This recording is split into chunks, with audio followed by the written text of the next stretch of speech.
I want to point out here behind me, there is a growing memorial here on the Robb Elementary School sign. You see people have come to lay flowers, candles, balloons, paying their respects to the lives lost, the 21 lives lost. I want to turn now to our investigative reporter, Aaron Katersky, because we heard a lot in that press conference, Aaron, talk about what were the warning signs. We heard Governor Abbott said there weren't any real meaningful warning signs ahead of time. He spoke, of course, of the need of more mental health resources, but he also mentioned these social media posts that happened moments before shots were fired. Talk about what law enforcement has been able to uncover right now and what they're still looking for. Amy, they've taken a look at some private messages posted to Facebook that indicated the gunman was going to shoot his grandmother, followed by a post a short time later that said, "I shot my grandmother." And as Governor Abbott quoted during the press conference, one about 15 minutes before the massacre began, saying, "I'm going to shoot an elementary school." We're told that authorities are still trying to figure out whether this particular school was the intended target or whether after crashing his car, it was a target of opportunity. The authorities have also been scouring other social media posts, and they've been finding signs of some violent content, including photos of guns that were shared with other users and an apparent history of animal abuse, including videos that the gunman seems to have been posting rather openly. And you heard Governor Abbott there say the suspect had no diagnosed history of mental health, but law enforcement told us that they are picking up signs of anger, isolation, and truancy, indicators that were there even if they were not recognized in advance, Amy.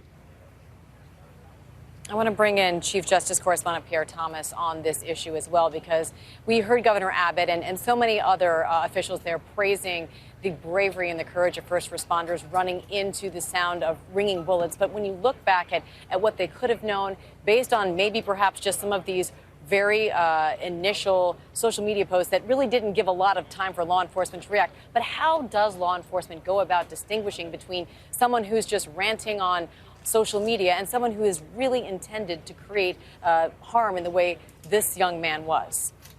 Well, Amy, what you're talking about is connecting the dots. You need a holistic approach in which someone would have needed to connect the information that may develop about the animal abuse, to connect it to the issue of truancy, to figure out what was going on in the home. But I do think that what was pointed out at the press conference about these Facebook posts that came just 30 minutes before the attack, the fact that he talked about, "I'm going to shoot my grandmother," then posted, "I shot my grandmother," and then made this signal that he was going to an elementary school, showed that this young man had an intention to kill children. And Pierre, I'm curious, though, in terms of resources, do law enforcement have the resources they need to monitor people like this in the way they have to prevent tragedies like this? Amy, I think what we're seeing time and time again is that the question is follow-up. Is information being provided by school officials or family members to law enforcement? And the initial encounter may not be enough. You may have to follow up. And what we're seeing over and over again, as we saw in Buffalo, are situations where there's information that comes out. It seems negative, it seems concerning. The question is there enough follow-up? And then something to flag the system that says, hey, this person who's exhibiting disturbing behavior just went in and bought an assault rifle.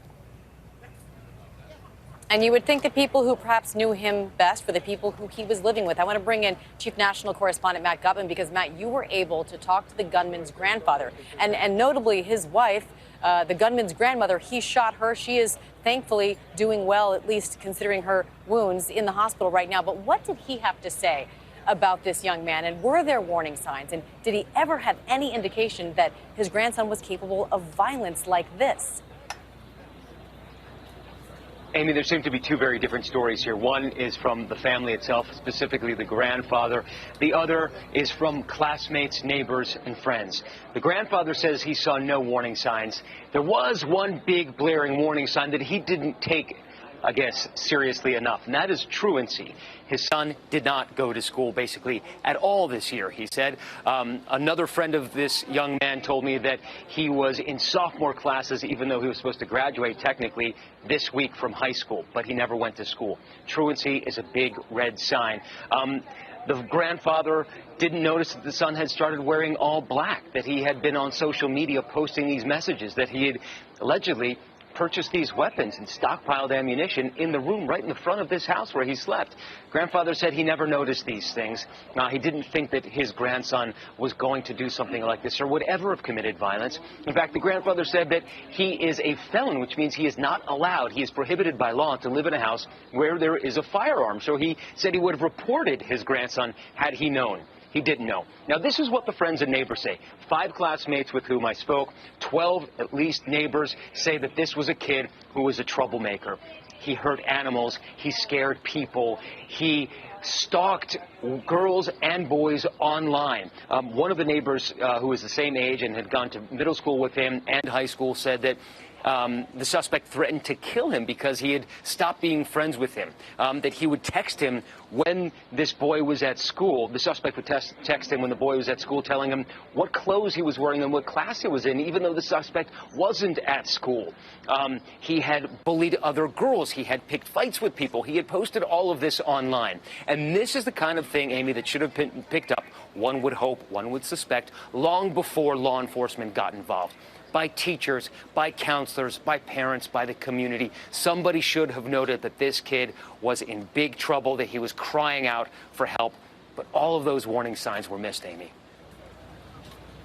Yeah, as Pierre said, you've got to connect the dots. Matt, thank you. I want to turn finally now to ABC's Maria Villarreal. She has been here at the very beginning, and you have been talking, Maria, to the family, to the friends, to those who lost those nearest and dearest to them. Tell us what this community is dealing with, where they go from here, what your sense of where we are just a little over 24 hours from this tragedy. You know, right now, Amy, there is still a lot of sadness and a lot of disbelief in what exactly has happened. And now that has truly turned into tension and anger. And you could feel it in this room today as the press conference was going on. From the moment that people started to take the stage to the governor, you could just feel people were ready and itching to ask him questions about how this could have happened. Why didn't we see this coming? Could have this been prevented? And then obviously, while we were here, we saw governor candidate Beto O'Rourke come up to the stage, rush the stage, and then call out Governor Abbott and some of the people on the stage, saying that they were to blame for this because of their inactions here to do more to figure things out when something like this happens, to have stricter gun laws in place. He also talked about the El Paso shooting and Latinos in this community and how they have suffered. So right now, I think everybody is looking for an answer and trying to figure out, could this have prevented, and why didn't anybody say anything? Those are the questions, indeed, Maria, and we will continue to follow all of the latest here on the ground here in Texas. Of course, you can follow ABC News Live throughout the day for updates. This is obviously a situation that is fresh, it is raw, emotions are high, and people are suffering and in pain, and yes, they want to know why. But mostly they want to know how we can stop the violence, how we can stop this, how we can prevent it. So we will continue to follow all of these developments throughout the day. We should mention ABC News, David Muir and his entire team is on the ground here in Texas. They will bring this all to you live on a special World News tonight. Stay tuned for that. In the meantime, though, have a good afternoon. This has been a special report from ABC News.